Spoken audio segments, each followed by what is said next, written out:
Imagine a world without art. Couldn't do it. A world that is cookie cutter. With no variation. But picture this.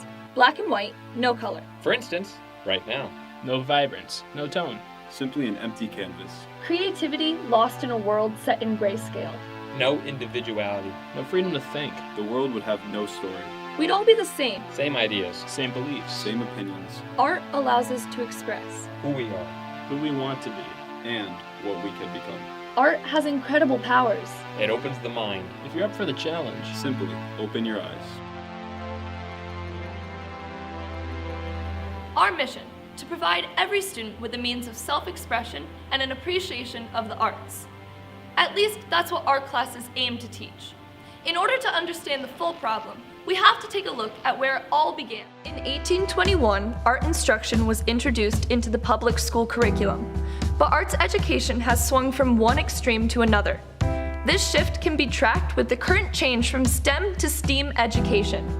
STEM stands for science, technology, engineering, and math, an education system focused on developing basic skills through integration and application of knowledge. Recently, STEAM has been introduced where the goal is to include arts as one of the primary subjects.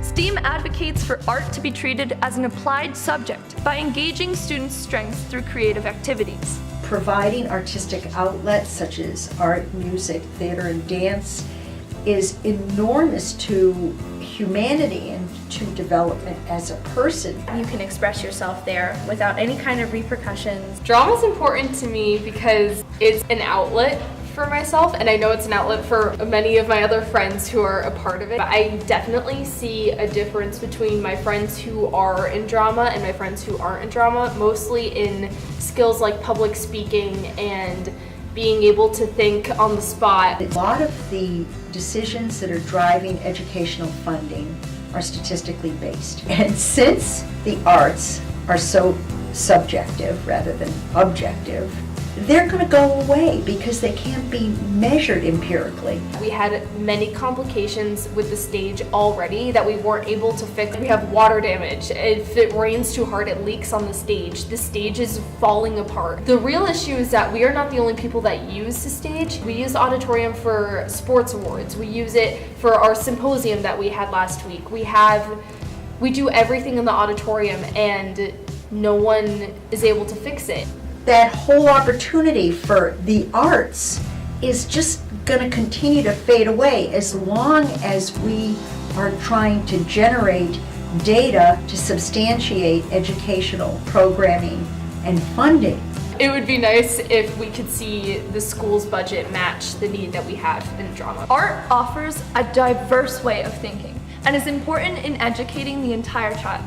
Education shouldn't be about necessity, it should be about enriching ourselves to our fullest potential. The arts and money. Two things we would never think are related. Well, they kinda are. And if the funding stops, so does the interest.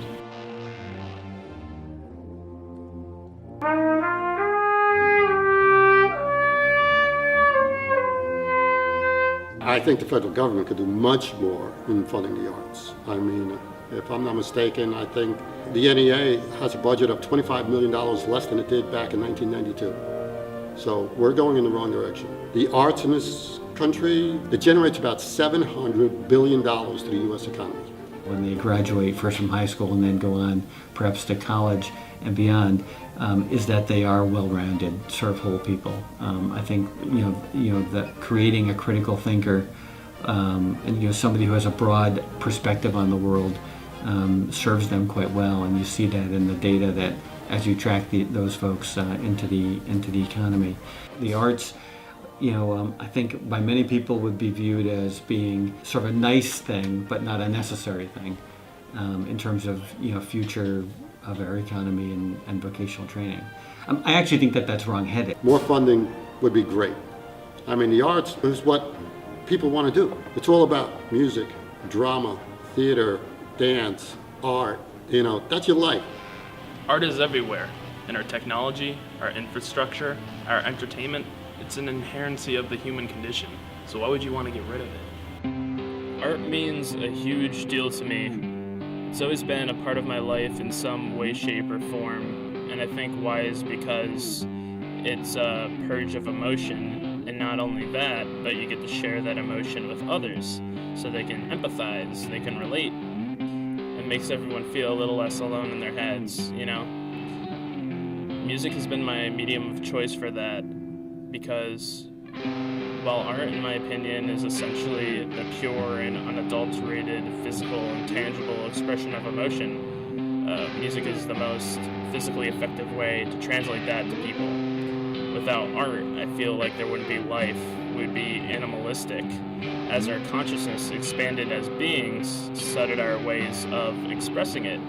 Now, art is part of life. We need it for technology and design and infrastructure and architecture. Art is a part of everyone because art is just making your voice heard. And we all have a voice, so it would be quite a shame if it were silenced. More than anything, we need to bring attention to the issue. We can't sit back and let our funding be taken from us. Make a poster, talk to your principal, make a documentary. Just do something. I think if we promote student work and if we promote student growth in the arts, we could probably get more. I think we need some grants so that we can be able to take students on field trips, offer them a couple different choices as far as art classes go. I'm nervous about the state of Connecticut and under certain sort of government here where they're cutting art programs, but it's just as important as any other subject that's taught at the school. Art. It's quite literally everywhere. It's a part of everyone. It's what connects us. It's what makes us feel whole. Art allows us to express our creativity in a way that no other subject can. It represents our emotions. Our thoughts. Ourselves. And without it, We are individuals on our own. Going through life with minimal input from others. It allows us to communicate without saying a single word. art is a crucial part of our everyday lives. It encourages us to share our own struggles. And search for the answers to them. And to take action if necessary. Without art, we are just existing. We need to protect it. We need to make it. Because Imagine a world without art.